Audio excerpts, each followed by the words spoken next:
everyone, and welcome to Two Old Goats Farm. I'm going to show you what I do with my raw milk purchase. I went out to pick up my Azure Standard order today, and I also got to stop at my favorite store in Pennsylvania called Dave's Backyard Barn, which is not a barn, it's a store, but he offers a lot of great products. I always love going in there and looking around. But the one thing that I do go there for is a gallon of raw milk. They do not sell raw milk in New Jersey, so I have to drive over into Pennsylvania to get it. And I just want to show you what I do with it. This one is Best By date is August 14th. I got two this time, so I'll put that away. What I do is I first separate it into half-gallon containers. I do like these plastic lids that I got. They have a separate gasket, and I just feel that the seal is better than the middle lids. But you want to make sure that your jars are sterile. And I just separate the gallon into two half-gallons. Now, the reason I do two half-gallons is because space. I'll take these and I'll put them in the back of my refrigerator and let them sit for a day or two. The reason why I let these sit for a day or two in the refrigerator is I want to separate what cream there is in each of these half gallons. So the first thing I'll do, probably I'll do this on Sunday, is I will take these out of the refrigerator and I will skim off the top of the cream off the top of it. So with the cream that I got, I'll have 4 of these in my fridge by a couple of minutes. The cream that I have, I'll then go use my KitchenAid stand mixer a little bit at a time, and I will process that into butter, and that's simply just whipping it into the butter forms and separates from the water or the buttermilk. So I'll have some nice fresh grass-fed butter, and it's a wonderful color. I could salt it if I choose. I normally don't salt it. I've gone into a habit of just taking a little bit of butter with my morning coffee and whipping that up in the bullet mixer, and that separates the fats, and it's a good way to get some added fats into your diet. So I'll just save that butter on the side. It's not a tremendous amount of butter, but it is enough to where I kind of enjoy it and use that for special purposes. So I'll have the butter that I make. Then I'll also have the buttermilk. Now we all know how good buttermilk is in your pancakes and biscuits, and I'll be using that in those types of processes that call for buttermilk from what I get separating from the butter in the cream. So the next thing I'm going to do is I'm going to take at least a half gallon, I might do more, I haven't decided, but I'm going to make some yogurt. So I do the yogurt in my good old Instapot.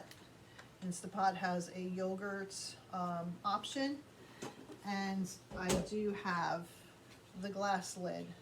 Some people refer this to the crock pot lid, but I will put it calls for a half gallon, so I'll put in 2 quarts, and then or 2 cups, and no, what am I doing?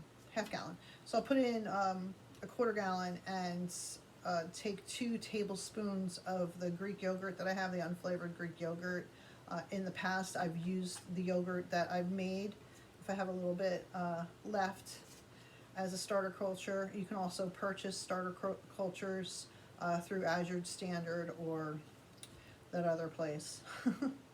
And use that as a starter culture. There's all kinds of different starter cultures.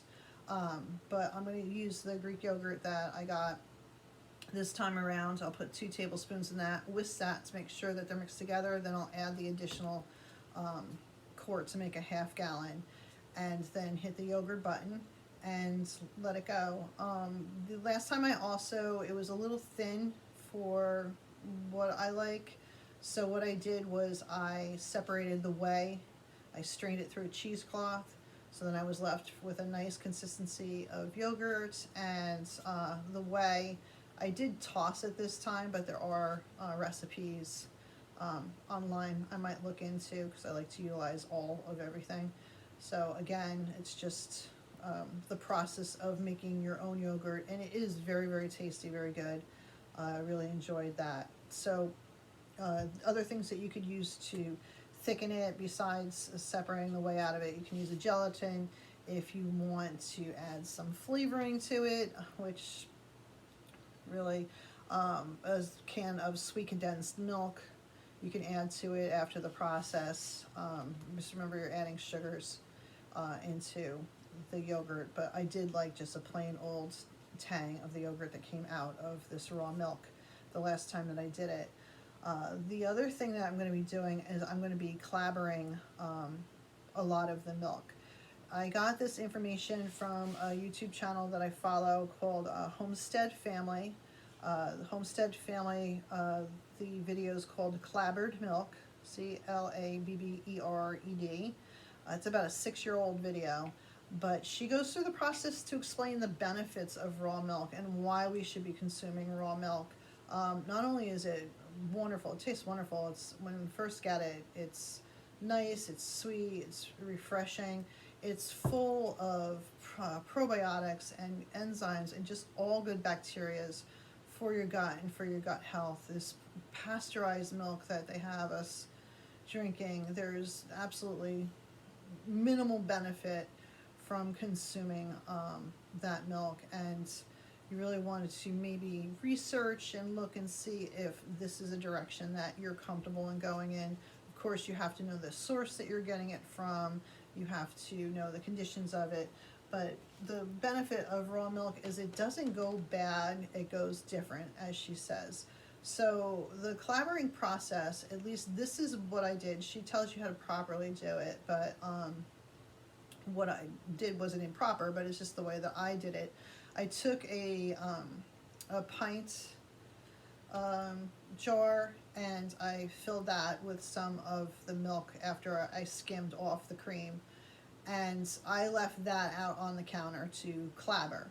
Now again, raw milk does not go sour, taste sour, it doesn't go bad. So the clabbering process, you get maybe, I think it's 3 to 5 days you would leave it on the counter to get that consistency, that yogurt or clotting consistency and the smell. So once I get that pint going and clabbered, then I'll take the remaining milk out of the refrigerator, and I will take a little bit of the pint clabber that I did and I'll add it to the half-gallon. So what that does is it's just like adding a culture to a kefir or adding a culture to a yogurt. You're just giving that, or adding a freeze-dried culture, just giving that product a kickstart, and you don't come off with that off smell of a clabber that's been on the counter for about 5 days, and make your product, your end product, maybe not as favorable as it would if you had a starter culture. So I'll take that pint that's been on the counter for 3 to 5 days, I'll add some of that to my half-gallon milks, and then I'm going to clabber that over a 24 to 48 hour period. That's a process of hanging it and separating out the whey. She goes through a whole process of how to do that.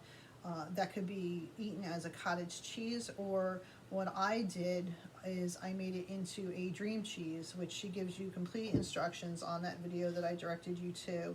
And a dream cheese is just the separation of the whey from that clabber, and then once you have salted it and removed all of the moisture, you would take it out, form it into a ball, roll it through, I did Italian seasonings like she suggested, and then you would marinate it in olive oil.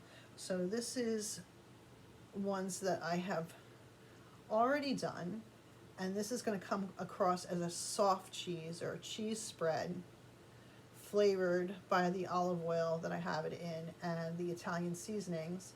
And then this just sits on a shelf in my pantry down in the basement. It's cool, it's dark down there, and I have that tucked away back in the corner. And this can just stay on the shelf for quite some time, years. And I'll just pick one out when I want to enjoy that from the olive oil, check on it once in a while, make sure everybody's submerged under olive oil. And that's a nice spread to put on a baguette, a bagel, just, you know, again, you're making it. There's a little pride behind that. You know, everything that went into it, how it's been stored, how it's been prepared, and plus it's good. So this is just a way to have dairy cheese on hand and being able to enjoy that in the future and have something on your pantry shelf. The other thing that I'm going to be doing is I'm, for the first time, going to be making mozzarella with just 2 ingredients. So that's just going to be the milk. I'm going to remove the cream, so I don't know how that may turn out, if it may be different, but some vinegar and just the process of pulling that. So I will let you know in the future how that goes, but hopefully it will go well. And I hope everybody is enjoying your day. Any questions, comments, please feel free to leave that below. Take care, everyone.